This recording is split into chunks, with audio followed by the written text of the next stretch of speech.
بسم اللہ الرحمن الرحیم۔ ہماری احکام التجوید کلاس میں آپ کا خیر مقدم ہے۔ آج کی کلاس میں ہم نے پڑھنا ہے غنہ اخفا۔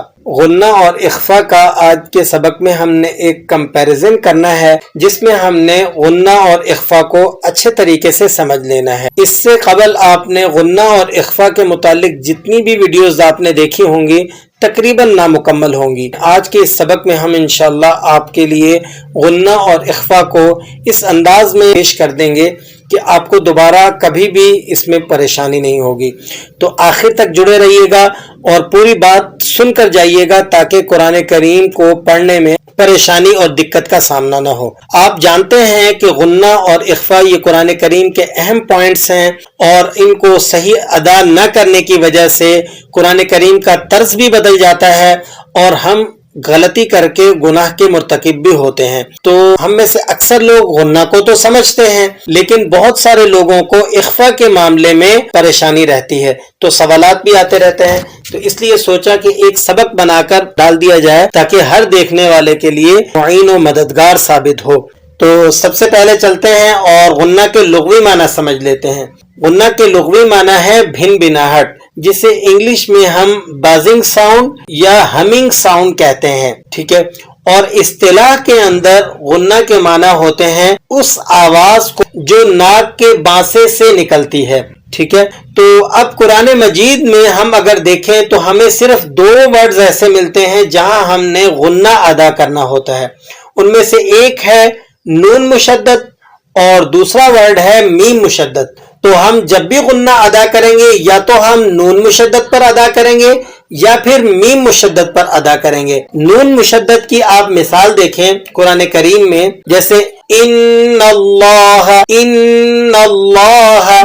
اب لفظ ان اللہ کی نون پر ہم غنہ ادا کر رہے ہیں، ٹھیک ہے۔ تو غنہ تو آپ کو سمجھ میں آ رہا ہے، لیکن غنے کی ادائیگی کے وقت آپ اگر اپنی زبان کو فوکس کریں، زبان کے اوپر دھیان دیں، تو آپ کو زبان اوپر تالو کے ساتھ چپکتی ہوئی محسوس ہوگی۔ دوبارہ سے دیکھیے، ان اللہ،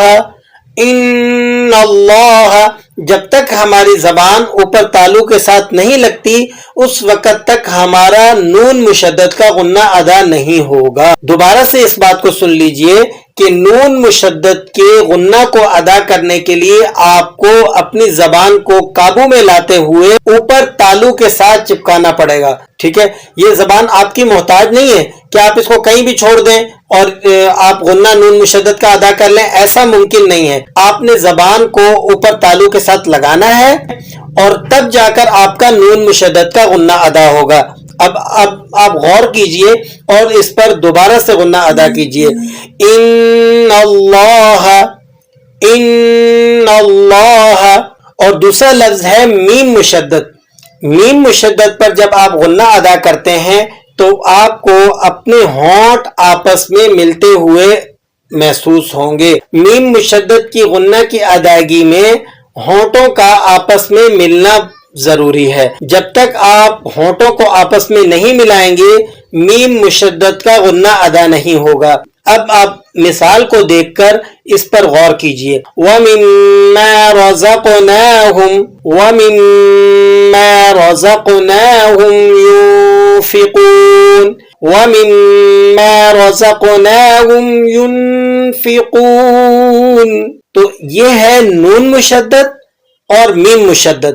تو یہ 2 حروف ہیں قرآن مجید میں کہ جن پر ہم نے غنہ ادا کرنا ہوتا ہے۔ اب ہم چلتے ہیں اخفا کی جانب اور اخفا کو بھی سمجھ لیتے ہیں کہ اخفا کے لغوی معنی کیا ہے اور کیا وہ کیفیت ہے کہ جب ہم وہ پیدا ہو جائے تو ہمیں وہاں پر اخفا کا قانون لاگو کرنا ہوگا۔ تو سب سے پہلے آپ اخفا کے لغوی معنی سمجھ لیں۔ اخفا کے لغوی معنی ہوتے ہیں چھپانا، ٹھیک ہے۔ کس چیز کو چھپانا؟ نون ساکن اور تنوین کی آواز کو چھپانا۔ اخفا کے لغوی معنی ہے چھپانا، ٹھیک ہے۔ دوبارہ سے سن لیں، تسلی سے سن لیں، اخفا کے لغوی معنی ہوتے ہیں چھپانا۔ کس چیز کو چھپانا ہے؟ ہم نے نون ساکن کو اور تنوین کی آواز کو چھپانا ہے، ٹھیک ہے۔ لیکن کس صورت میں؟ جب نون ساکن یا تنوین کے بعد 15 حروف جو آپ کو اسکرین پر نظر آ رہے ہیں، یہ 15 حروف آ جائیں گے تو ہم نے نون ساکن اور تنوین کی آواز کو چھپا لینا ہے. ٹھیک ہے، اب ذرا آپ اس کو چل کر اس کو مثالوں کے ساتھ سمجھیے تاکہ آپ کو اچھے طریقے سے آپ کے لیے باز واضح ہو جائے.